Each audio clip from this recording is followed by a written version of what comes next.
Okay, so you finished part one, and this is the shape that you have. And whether you were able to continue right along, or if you needed to save it and reopen it, again, you could double click on your part one, and this will pull up. Or either way, it doesn't really matter. What you need to do though, first thing before you start this, because like I said in the last video, we created this part. We're going to actually create two separate videos from this part because you're going to create two separate parts to an assembly. Okay, so right now you can see this is part one. We're going to change this and we're going to save as,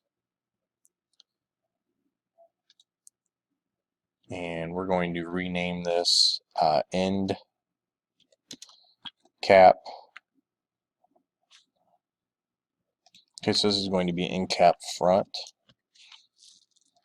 And again, desktop is okay if you want to save it there, but again, save it to your Z drive. Okay, and you'll notice up here on the top that part one now changes to End Cap Front.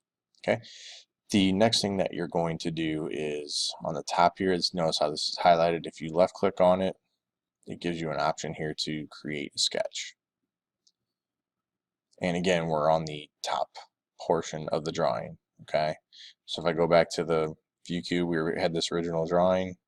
So again, I want the top view. Okay, and what you're going to do is you're going to draw a line centered here in the middle. You'll see the green dot right there centers it. We're going to go back 6 millimeters. So I'm just going to make sure my line's straight and type in 6. And I hit enter, and then I can right click and hit OK. Then I'm going to go ahead and hit finish sketch. And the reason I put this line here is we're going to actually put a hole right at the end of it. So I'm going to come up here and get a hole on the ribbon. And first thing I need to do is select where I want it to go, and you'll notice the little white dot at the end of the blue line. So I'm going to go ahead and click that. Okay, right now you'll notice I have a hole that's looking like it's going to go all the way through. I do not want it to actually go all the way through. Okay, so I'm actually going to change that to from through all. The termination here is going to go to distance. Okay, then some of these options here that you see, you have a drilled hole or it's clean. We actually want it to be threaded. Okay, so when that changes here, you'll need, we have a tapped hole. The simple hole is the one we had for these sides here, but we're going to use this tapped hole. Looks like it's kind of threaded. Okay, then we're going to make a few changes to it. So we're actually going to bring the thread type to ANSI metric M profile, and we're going to change the size. And we're going to change the size here to 5. Okay, and these will change automatically. Class 6H designation here, that'll change when you change that to 5. Then what we need to do is set the depth at 14. Okay, and once we do that, we can go ahead and either hit the check mark here, we can hit OK, it doesn't matter. And you'll notice that we have like a threaded hole here, okay, instead of just a clean drilled hole. All right. And the next step that you're going to do is we're going to create a work plane that's going to actually cut through the center here, this hole. So in order to do that, we need to get an axis first.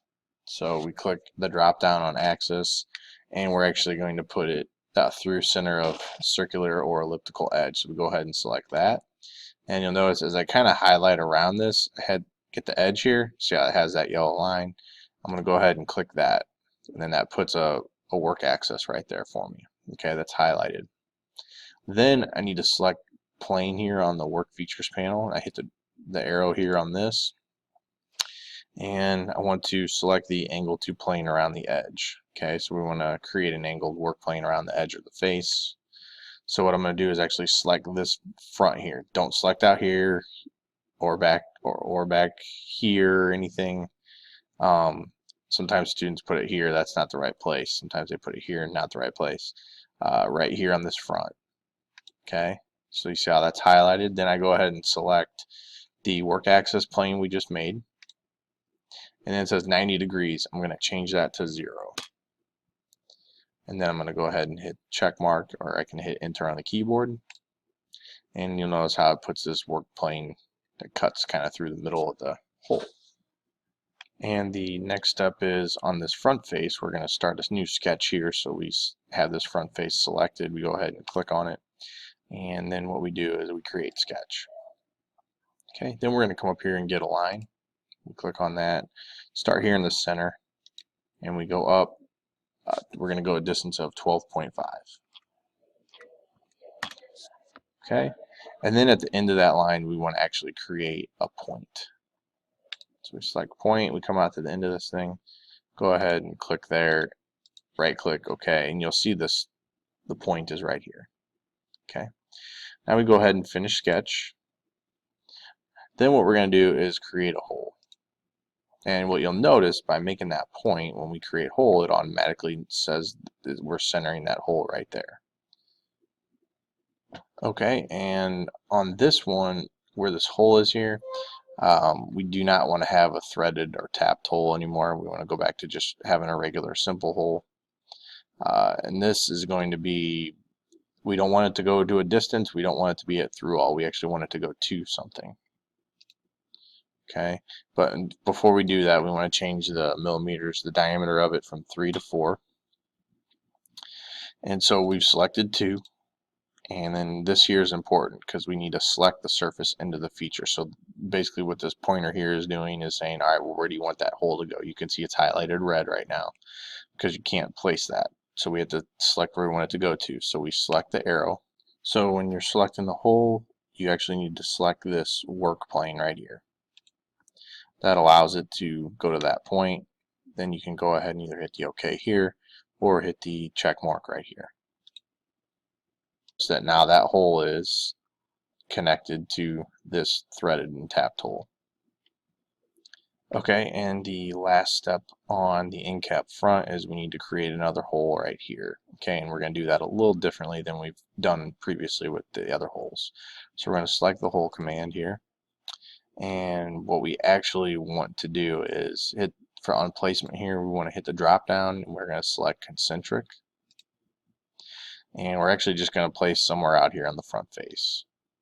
Okay, and we're going to make that hole 12 millimeters. And right now you'll notice I can't hit OK. Okay, there's no reference for it anywhere. So what we have to do is select the concentric reference. So we select the arrow here, and we have to select this outer edge, and you'll notice it'll center the circle, or center the hole right in the middle of the cylinder here. Okay, and this one is not going to have a termination of 2. We're going to select distance, and we're going to go through all. So it's going to go all the way through, and you'll notice now we can hit OK or hit the check. So we'll go ahead and do that. So at this point, the drawing is done, but we want to get rid of these work plane features so you don't see them. So if you just get to where you can highlight them like this, if you right click, it gives you the option to uncheck visibility. So when I uncheck this, it gets rid of it. Now you can do the same thing here on the work axis. If I right click on it, visibility, uncheck it, and that way this is done. So go ahead and save your drawing. Again, I can go ahead and hit save here because I already have it saved as an end cap front. It's a separate drawing from part 1. Then go ahead and do your steps of exporting the drawing to the PDF. And like I said, I always just put those on the desktop because they're just easier to find. Hit save. And then it should be saved down on it'll be saved down on the desktop. This is what it looks like. So we can go ahead and close that out. And when I minimize this, you'll see end cap front is right here. And your end cap front is ready to turn in.